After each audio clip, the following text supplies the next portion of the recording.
Le message est arrivé à 21h47, un dimanche soir, en plein milieu d'un documentaire que je ne regardais même pas vraiment. Groupe familial. Papa. Nous n'avons plus besoin de quoi que ce soit de ta part. Tes frères et sœurs viennent d'être promus. Je fixai l'écran, attendant la chute qui ne vint jamais. Maman. C'est ça? Maintenant, on peut acheter tout ce qu'on veut sans même regarder les prix. Greg gagne $180 000 et Ashley est passé à $165 000. On est enfin tranquille. Mes doigts restèrent suspendus au-dessus du clavier. Une partie de moi voulait répondre quelque chose de sec, de blessant, quelque chose qui leur ferait comprendre à quel point ça faisait mal. Mais à la place, un calme étrange m'envahit.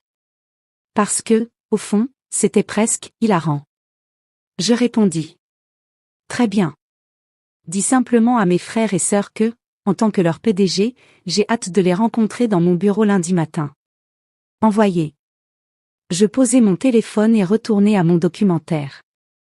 30 secondes plus tard, mon téléphone se mit à sonner. Papa. Je refusai l'appel. Il sonna de nouveau. Maman. Refusé. Greg. Ashley. Maman encore. Papa encore. J'éteignis mon téléphone et allai me coucher. Voici ce qu'il faut comprendre à propos de ma famille, j'ai été leur filet de sécurité financière aussi loin que je m'en souvienne. Quand l'entreprise de papa a fait faillite il y a 12 ans, c'est moi qui ai payé leur crédit immobilier pendant 6 mois. Quand maman a eu besoin d'une opération, j'ai réglé les frais médicaux. Quand Greg a voulu faire une école de commerce, j'ai signé le chèque. Quand la voiture d'Ashley est tombée en panne, je lui en ai acheté une nouvelle. Je n'ai jamais demandé de reconnaissance. Je ne leur ai jamais rien reproché. J'aidais simplement parce que c'est ce que fait une famille, non? Mais à un moment donné, c'est devenu normal. Pas apprécié, attendu. Comme si j'étais un distributeur automatique, pas une fille. Pas une sœur. Au fil des années, les messages sont devenus de plus en plus exigeants. Tu peux envoyer $5 000? Ashley en a besoin pour la caution de son appartement. Maman veut refaire la cuisine. Tu peux couvrir $15 000? Papa part en voyage de golf avec ses amis.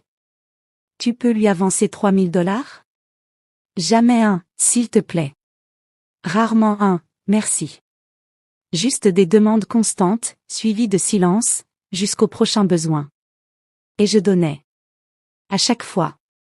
Parce que je me disais toujours que cette fois serait différente. Que cette fois, il me verrait comme autre chose qu'un simple portefeuille. Alerte spoiler, ce ne fut jamais le cas. Le lundi matin, je me réveillai avec 47 appels manqués et 89 messages. Je les parcourus en buvant mon café. Greg. Célina, c'est quoi ce délire? Qu'est-ce que tu veux dire par TON bureau? Ashley. Ce n'est pas drôle. Rappelle-moi tout de suite. Maman. Jeune fille, tu dois t'expliquer. Ton père est très contrarié. Papa. Je ne sais pas de quel genre de plaisanterie il s'agit, mais ce n'est pas drôle. Appelle-moi immédiatement. Greg. Sérieusement, tu fais une sorte de crise ou quoi? Ashley. Tu t'es cogné la tête ou quoi? Je pris une longue gorgée de café et ne répondis à aucun message. J'arrivai au bureau à 7h30, comme toujours. Le bâtiment était calme, ce silence paisible du petit matin avant l'arrivée de tout le monde. J'adorais ce moment. Juste moi, mon café et la vue sur la ville depuis le 32 étage. Mon assistante, Kendra, arriva pile à 8h. Bonjour, patronne. Votre rendez-vous de 9h avec les nouvelles recrues de la direction est confirmé. Gregory Morrison et Ashley Morrison seront présents. Parfait. Fais-les installer dans la salle de conférence exécutive. Laisse-les attendre quelques minutes avant que j'entre. Kendra leva un sourcil mais ne fit aucun commentaire. Elle travaillait avec moi depuis 5 ans. Elle savait qu'il valait mieux ne pas poser de questions quand j'avais ce regard-là. Et aussi, ajoutai-je, personne ne leur dit avec qui ils vont être reçus. Dis simplement que c'est une réunion d'accueil exécutive avec la direction. Cette fois, ses 2 sourcils se levèrent. Intéressant. Du café? J'en ai déjà, mais oui, apporte une cafetière fraîche dans la salle de conférence. Ça risque de prendre un moment. À 8h55, Kendra me prévint par l'interphone. Ils sont là. Et ils ont l'air nerveux. Fais-les attendre 5 minutes de plus. Je relus une dernière fois leur dossier du personnel. Greg avait été recruté comme directeur senior du développement commercial. Ashley comme directrice senior marketing. 2 titres impressionnants. Tous deux rattachés directement au comité de direction. Tous deux travaillant pour moi. L'entreprise que j'avais construite à partir de rien au cours des 8 dernières années était devenue une société technologique évaluée à 340 millions de dollars. Nous venions de boucler notre série D. Nous avions 600 employés, répartis sur 4 bureaux. Et oui, nous étions en pleine phase de recrutement, y compris pour 2 nouveaux directeurs seniors qui se trouvaient être des candidats très qualifiés. Je m'étais évidemment retiré de leurs entretiens.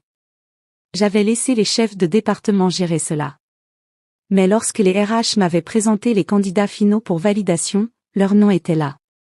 Ce fameux sens de l'humour de l'univers. Apparemment, l'univers a le sens de l'humour. J'avais approuvé les embauches. Ils étaient qualifiés. Mais je m'étais assuré qu'ils n'aient aucune idée de qui était le PDG. La culture de notre entreprise était plutôt horizontale, je n'affichais pas mon visage partout. La plupart des employés me connaissaient simplement comme Célina, pas comme la PDG. Ma biographie officielle sur le site indiquait seulement Célina Morrison, fondatrice et PDG, sans photo. Nom de famille différent, cercle différent. Ils n'avaient jamais fait le lien. À 9h02, j'entrai dans la salle de conférence. Greg et Ashley étaient assis du même côté de la table, tous les deux vêtus de leurs plus beaux habits d'entretien, impeccables et professionnels. Ils se parlaient à voix basse, probablement pour calmer leurs nerfs. Ils levèrent les yeux lorsque j'entrai. Je regardais leur visage traverser le plus incroyable des voyages émotionnels, la confusion, la reconnaissance, encore plus de confusion, puis l'horreur absolue. « Bonjour », dis-je aimablement en posant mon café et en m'installant au bout de table. « Bienvenue chez Morrison Tech. Je suis Célina Morrison, fondatrice et PDG. Je vais assurer votre intégration exécutive aujourd'hui. » La bouche d'Ashley resta grande ouverte. Greg était devenu livide. Tu balbutia Greg. Oui. Tu es la PDG, parvint enfin à dire Ashley. Oui. Depuis 8 ans. Depuis que j'ai fondé l'entreprise. Je souris. Je suis ravie de vous accueillir dans l'équipe. Vous avez été très bien recommandé et vos résultats aux entretiens étaient excellents. Mais tu travailles dans une start-up, dit Greg d'une voix faible. Tu es toujours occupé avec ton travail. C'est la start-up. Enfin, plus vraiment une start-up. Nous sommes en phase de croissance. Mais oui, c'est bien ce travail qui m'occupe tout le temps. Ashley retrouva sa voix. Pourquoi tu ne nous l'as pas dit? J'ai essayé. Plusieurs fois. Tu te souviens de Thanksgiving, il y a 3 ans, quand j'ai commencé à expliquer ce que faisait mon entreprise? Papa m'a coupé pour parler de la promotion de Greg au poste de manager adjoint. Tu te souviens de Noël, il y a 2 ans, quand j'ai mentionné que nous venions de boucler une levée de fonds en série B? Maman a changé de sujet pour parler du nouveau petit ami d'Ashley. Tu te souviens de Pâques dernier, quand j'ai dit que je ne pouvais pas venir à cause d'une réunion avec des investisseurs? Vous m'avez tous dit que je devais revoir mes priorités, arrêter d'être mariée à mon travail. Silence. La vérité, poursuivis-je d'une voix calme, c'est que vous n'avez jamais vraiment demandé. Vous demandiez si je pouvais envoyer de l'argent. Si je pouvais aider à payer des factures. Mais vous n'avez jamais posé de questions sur ma vie, mon travail ou ce que je construisais. Alors, à un moment donné, j'ai arrêté d'essayer de vous le dire. Greg s'adossa à sa chaise, abasourdi. Tu as été la PDG tout ce temps-là? Pendant que nous te demandions de l'argent? Oui. Pendant que papa disait que tu devais trouver un vrai travail? Oui. Pendant que maman disait à tout le monde à l'église que tu étais encore en train de te chercher? Celle-là était particulièrement drôle, oui. Les yeux d'Ashley se remplirent de larmes. Célina, on n'en avait aucune idée. Je sais. Et c'est bien ça, le problème. Je me levai et marchai jusqu'à la fenêtre, regardant la ville. Derrière moi, j'entendais Ashley sangloter doucement. Voilà ce qui va se passer, dis-je en me retournant vers eux. Vous êtes tous les deux embauchés. Vous êtes talentueux, et je ne laisserai pas mes sentiments personnels interférer avec de bonnes décisions professionnelles. Vous commencerez vos postes comme prévu, vous rendrez compte à vos vice-présidents respectifs et vous serez évalués sur vos performances comme tout le monde. Mais, demanda Greg à voix basse. Mais en dehors de ce bureau, les choses doivent changer. J'en ai fini d'être le distributeur automatique de la famille. J'en ai fini d'être traité comme si ma seule valeur était l'argent que je peux fournir. J'en ai fini d'être ignoré jusqu'à ce que quelqu'un ait besoin de quelque chose. On ne voulait pas, commença Ashley. Peut-être que ce n'était pas intentionnel.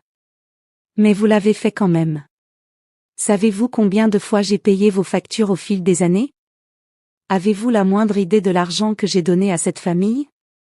Ils secouèrent tous les deux la tête. Plus de 400 000 $. En 12 ans. Sans compter l'entreprise dans laquelle j'ai investi pour papa et qui n'a mené nulle part. Sans compter la voiture que je t'ai achetée, Ashley. Sans compter ton MBA, Greg. Ashley se prit la tête entre les mains. Greg me fixait sans dire un mot. Et hier, repris-je, après tout ce que j'ai fait, après chaque aide apportée sans jamais rien demander en retour, papa m'a envoyé un message pour me dire que vous n'aviez plus besoin de moi. Que vous aviez été promu et que vous pouviez enfin acheter tout ce que vous voulez. Comme si c'était la seule chose pour laquelle j'avais servi. Comme si la seule contribution que j'avais apportée à cette famille, c'était de l'argent. Il ne voulait pas dire ça comme ça, dit Greg, mais sa voix manquait de conviction. Ah oui? Parce que c'est exactement comme ça que ça sonnait. Et c'est exactement comme ça que je l'ai ressenti pendant des années. Je me rassis et sortis 2 dossiers. Voici vos manuels employés et vos documents d'intégration. Votre premier jour est mercredi. Kendra vous enverra vos identifiants et vos plannings. Pour toute question liée au travail, vous passerez par vos vice-présidents. Pour les questions de politique interne, par les ressources humaines. Nous ne nous reportons pas directement l'un à l'autre, donc il ne devrait y avoir aucun conflit d'intérêts. Je fis glisser les dossiers sur la table. Quant aux affaires de famille, je ne sais pas honnêtement, je ne sais pas où on va à partir d'ici. Mais je sais que ça ne peut pas continuer comme avant. Ashley s'essuya les yeux. Je suis tellement désolée, Célina. Vraiment, tellement désolée. J'ai été une sœur horrible. Moi aussi, ajouta Greg. Mon Dieu, on a été affreux. On t'a prise pour acquise.